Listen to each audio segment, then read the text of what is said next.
全球领导者 Sportradar 的生成式 AI 致胜之道。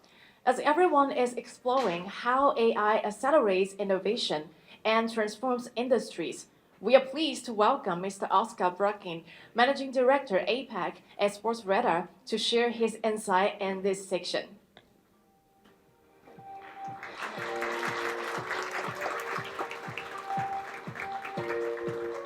Now, ladies and gentlemen, please join me in welcoming Mr. Oscar Brodkin. 让我们掌声欢迎。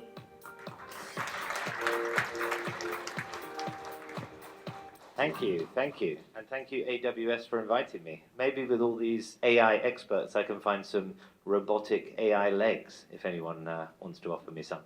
But anyway, so really glad to be here. I guarantee that my presentation is going to be slightly different from some of the others, because I'm venturing into a new world, which is the betting and gaming world.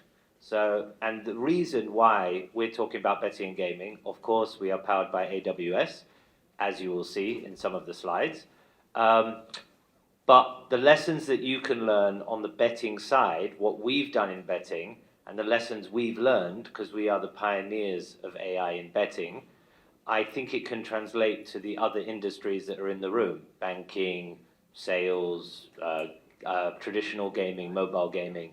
So yeah, a bit about Sportradar, just not going to focus on it too much, but Sportradar is the largest sports data company in the world. I suppose you could call us the Bloomberg or the Amazon of sports data. Michael Jordan is our shareholder, for instance, just a small shareholder. So yeah, let's get into it, and I want to show you some of the things that we are doing with AI, and maybe some things that are different, and sometimes some things we can learn from also some of the good presentations I've seen so far. So for us to go into the betting and gaming world, we wanted to look at where it's come from and where it's going to go, because you can't know where you're going to go where you know where you've come from. And particularly, I'm sure it's actually similar to one of the last presentations we saw about what was it like in the old days. In the betting and gaming world, back in the 1800s, I mean, it really was face-to-face. You know, no one was going to trust your word on the internet. There was no internet, of course. Slowly it moved from face-to-face in the streets to a shop-based, maybe with a telephone. I think it was invented in 1932, the telephone. So you've got some telephones in the shops. Slowly we're getting more AI towards AI. Then, of course, you have the internet, the birth of the internet. So we have online betting. Then we have live betting for the first time, right, after mobile betting. And then I want to focus on the last two, because that's the lesson to learn for other industries. What we saw is in around 2016 is a dramatic shift with three new products, which would be Cash Out, Bet Builder, and esports. Of course, you all know esports. We've got League of Legends here.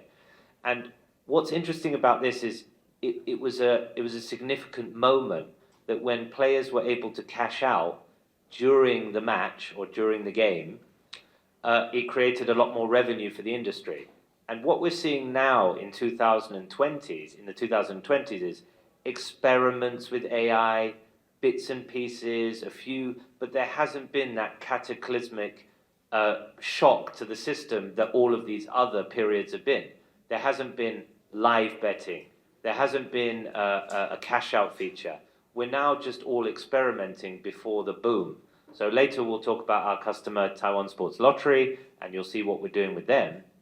But yeah, that's why we're experimenting. That's why I'm listening in the room to all the different types of AIs, because no one's put it all together to become the next Amazon, right? It just hasn't happened yet in the betting industry, which is why Sportradar is so interested in this industry. So let me show you some of the specifics. Whoops, I'll go back. So far, it's run-of-the-mill AI in betting. You basically focus on improving margin, or, you know, I suppose in games it would be improving customer spend in, say, some of the games like Roblox, and of course, enriching the player experience. That is what AI is doing in the betting and gaming industry right now. It's basically using extreme data sets. We crawl 800,000 matches a year, if you can imagine. We take the data of sports from 800,000 matches a year, from esports to volleyball to everything. And we process that data with AI and machine learning, but there's only two outputs, pretty much focusing on profitability and engagement. So what if we could crank it up a bit? So here's what we've been doing with AI. We hired some great people from the AI industry, from various companies, and we started to experiment with AI. So I've seen a few chatbots so far. I can guarantee you this is the first chatbot in the betting industry that works. We call it Bet Concierge, your personal LLM or butler for the betting industry, and I'll show you how it works. So hopefully it loads on the screen if I clicked it right. Here we go. So very similar to a usual chatbot. I suppose you could compare it to a shopping, I want to buy this, or a banking as we saw before. But the difference is this is the first one within a betting interface. So if you can imagine, you're asking it, I'm interested in this game, what should I do? And then it gives you the statistics. And this chatbot is actually powered by AWS. All the data streams, data lake, all the querying is done through AWS in the back end. And we design the front end, of course, using some Amazon tools as well.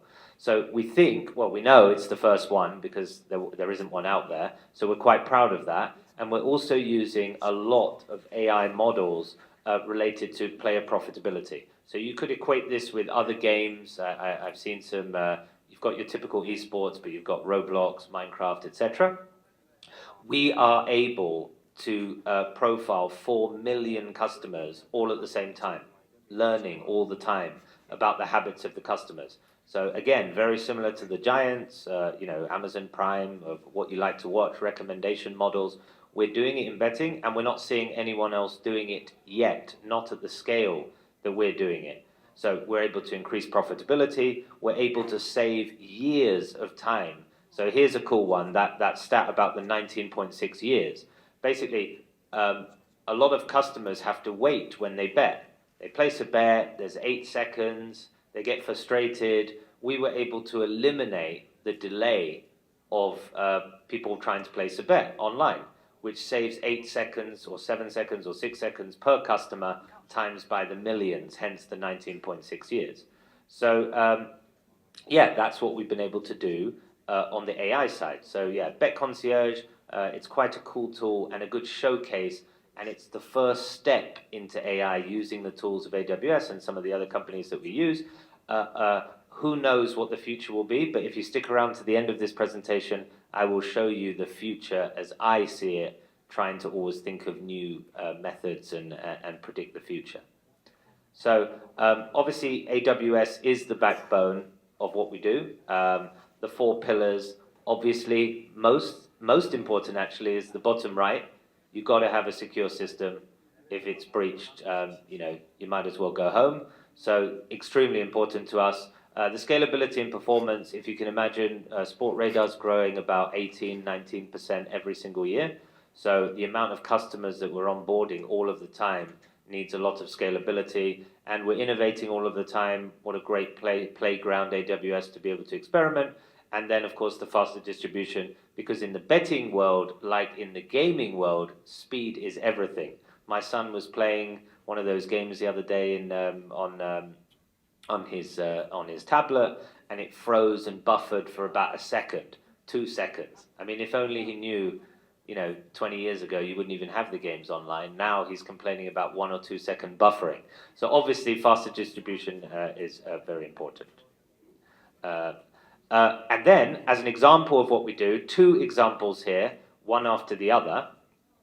We've got how we use AWS on our OTT platform. So we do a lot of OTT for sport. You could say we're Amazon Prime, or obviously there's Netflix as well, for sport. So one of our customers is the K-League, the Korean Football League, which is a big tournament in Asia. We're able to process their OTT solution using a lot of Amazon's processes, which is fantastic.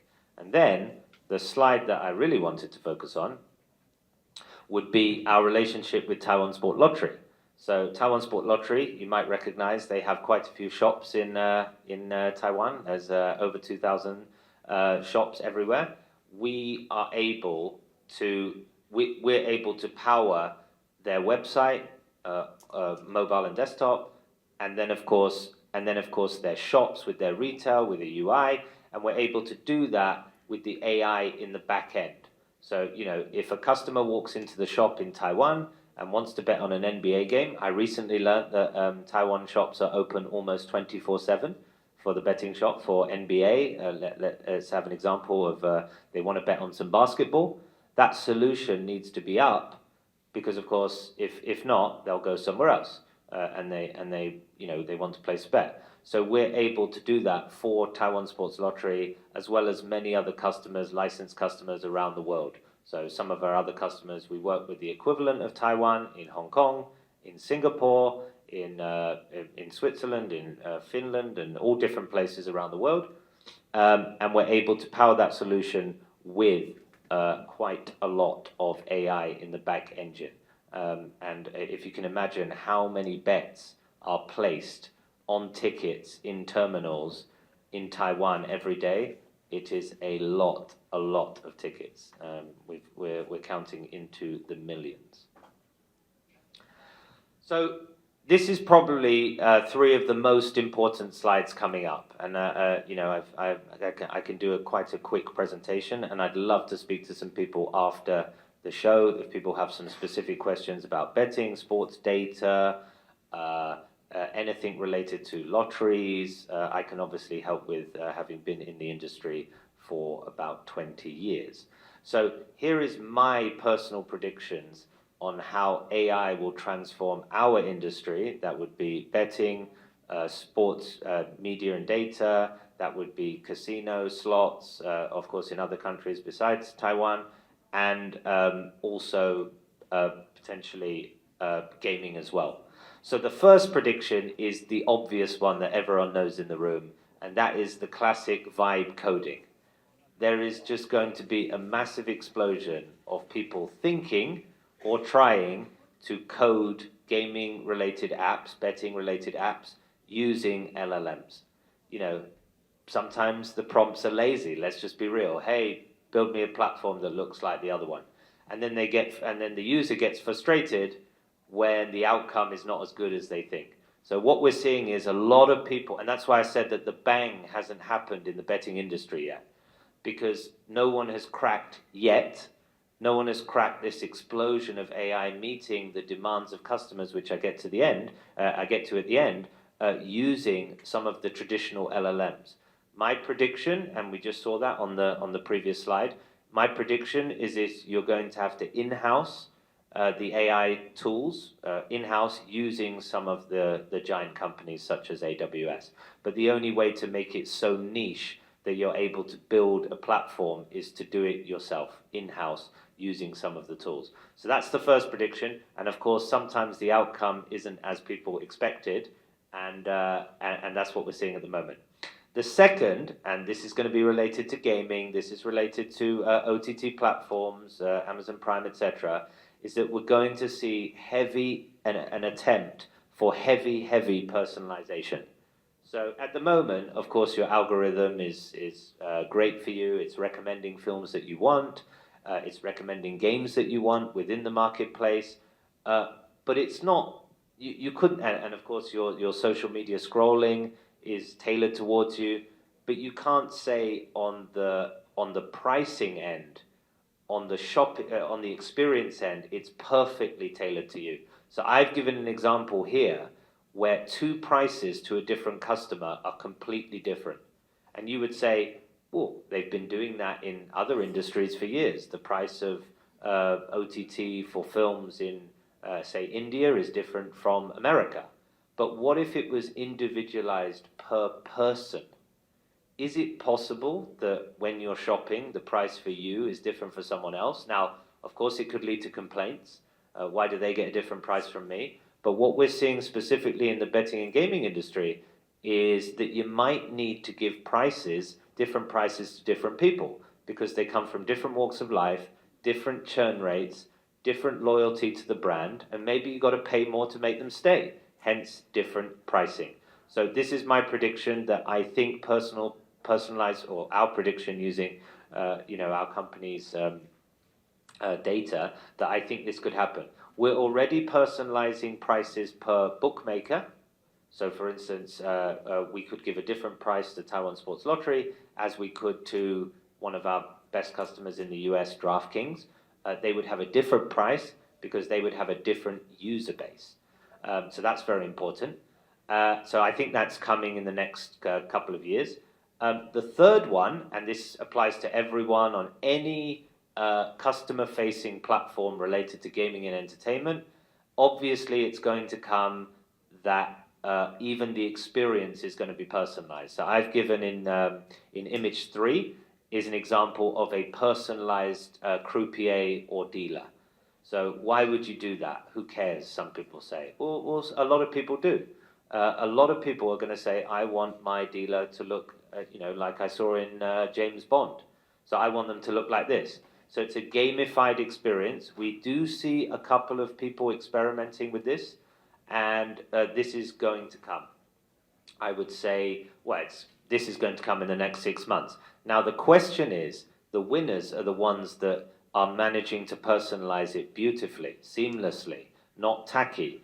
I think someone told me recently from the AI industry that at the moment you can mostly tell when an image is AI generated versus one that's not, and especially a very niche image, but very soon it's not going to happen. You're never going to be able to tell the difference in photos and videos. So personalized dealers, speaking your language, and for any people building technology in the room, my advice is to look into this, because this could be betting agnostic.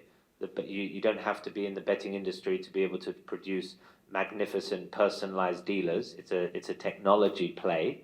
I think this is going to happen on a wide scale in the next 6 months if it can be regulated, which I get into at the end.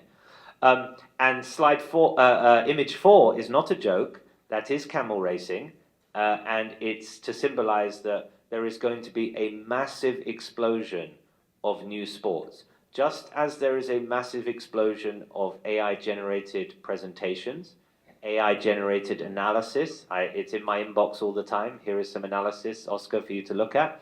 And, it is AI-generated. There is also going to be a massive influx of AI-fueled, not always AI-generated, AI-assisted content. So you would say, well, how on earth are you going to offer camel racing through AI? The camels are real, but the pricing is driven by AI. How do you know that one camel is going to beat another? Well, you look into their size, you look into their previous history, you look into their trainer, you look into their mood on the day. What if you focus in on their face, and that face suggests that they're up for winning rather than losing? Maybe they've had a bad day. And I'm deadly serious here, because we saw what happened with greyhound racing and horse racing. So it's not just camels. Camel is just a jokey example. There's going to be a huge explosion in esports offered for betting. There's going to be AI-generated content. There's going to be new sports. One big new sport at the moment is, of course, paddle. And all the pricing is going to be aided by AI, which obviously helps when you have a partner such as AWS and our own internal tools. So those are my 4 predictions. We'll revisit in a year and see where we are. Hopefully I'm proven right. So just a couple of slides to go, just on what I would focus on. So I've given the personal predictions of what I know or think is going to happen. Here are the 4 areas that are relatively untapped today, that for all the technology partners, for all the technology builders, the ones really focusing on AI, I think you could focus on these. So the first is a trend that no one's cracked yet, is the blending of sports, casino, and gaming. Nobody out there. Some people have a gaming platform or a streaming platform with a betting interface. They're separated. They might lead into each other, but they're separated. Sometimes you might be able to browse to a casino page with a betting page, but never seamlessly, never two together. They are not blended and gamified. So the first person company, of course, we're aiming to do it, that cracks the middle of that first point is the one that's going to win. The second is total platform customization. And it would be the same for any gaming designers, gaming hardware, and software creators. At the moment, customization for betting and casino platforms is, as they say, mid. You can do a few colors, you can do a few themes, you can do a few styles, but you can't learn while you're gaming.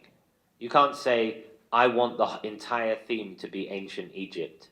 I want to be able to learn about ancient Egypt while I'm gaming, even though the game's not about ancient Egypt. It's not possible. And it's certainly not possible at the touch of a button. If you're spending your time 2 hours, 1 hour, hopefully less, but you could be spending more than 2 hours on gaming or betting, you want a personalized experience. And it's the technology behind it that is going to fuel the people lasting longer on that platform.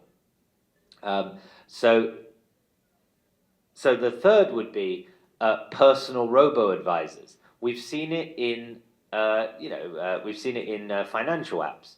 So we've seen it in financial apps where you're able to ask the robot, please invest for me. Now, I'm not saying here on this stage that asking a robot advisor to invest in betting is going to be profitable. I'm not saying that.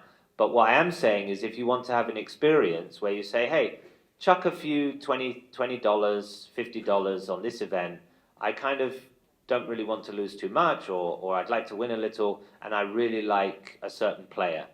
That is going to be, I think, possible, and I think it could be focused on by people. And then, of course, is the risk appetite. So the more AI that fuels into your pricing, the higher the risk appetite that you're able. So as an example, let's say someone wanted to bet $1 million. Traditionally, people would say, oh, that's a bit rich. I can't take that bet. Soon, with balanced books and AI pricing going into it, you will say, sure, I'll do that. And then I'll mark it to get money on the other side. So the book is balanced. And you can do that through AI. And again, no one has an unlimited risk appetite, but it is going to be possible. So those are my 4 areas that I would get into: AI tools to fuel risk appetite, to increase risk appetite, robo-advisors, platform customization, and the blending of the worlds. And lastly, before my quote, I would say here are 4 of the don'ts or the pitfalls to be aware of. So let's say anyone in the room wants to build technology for gaming, bookmaker, casino operators, which of course is a profitable industry. The first is think of the cost. How many of us have used LLMs at work or privately, and you run out of credits, or you thought you had enough credits, but then it made a mistake and you had to correct it? I think everyone should know the platforms I'm talking about sometimes. The free versions don't give you enough. The enterprise version, so it's great to have a steady partner where you can almost have unlimited tries on the vibe coding or the proper solution where engineers are allowed to code. The second one would be, of course, the customization. At the moment, what's coming out of the products, designing on the front end, I'm not talking about the back end, the front end seems to be a bit samey, right? Just be careful that what you're building, yes, it's done through AI, yes, it's faster, yes, it's cheaper, but is it as good as someone building with AI or assisted by AI, but not relying on it fully? The third would be the human element. Of course, meeting up with people, playing a poker game, for instance, a casino in other countries, terminals are not going to be fully replaced by AI. So, it's just a pitfall to be aware of. And the fourth is certification and licensing. You may build something that is phenomenal. The technology is incredible. But if the licensees don't license it for various reasons, it could be confusing to the consumer. It could be not licensed because it's not viewed as correct for the industry. It's not going to be licensed and you've wasted all your money. Now, should you go to the licensee first? Probably. So yeah, these are the pitfalls to always be aware of when building tech for betting and gaming, or at least we are aware of these as well, and you should be too. And lastly, I leave you with a quote. I would say, when you're building technology for betting, gaming, I think it should amplify the thrill, transparency, and fairness that players demand, but its real win is serving what people want, not what tech can do. It's not enough to build something through AI and say, I did it, I saved all the time. You need to worry about the value add to the end consumer every single time. We're taught all the time in Sportradar, always client first. Customer centricity is absolute king. What is the point of building something that may even look cool, the coding's cool, it works, it's fast, but nobody wants to play? Completely useless. So with that, I leave you there, and if you've got any questions, I'm outside, or I'll see you around. Thanks very much. Thank you very much. Thank you, Mr. Oscar Brodkin, for your insightful sharing.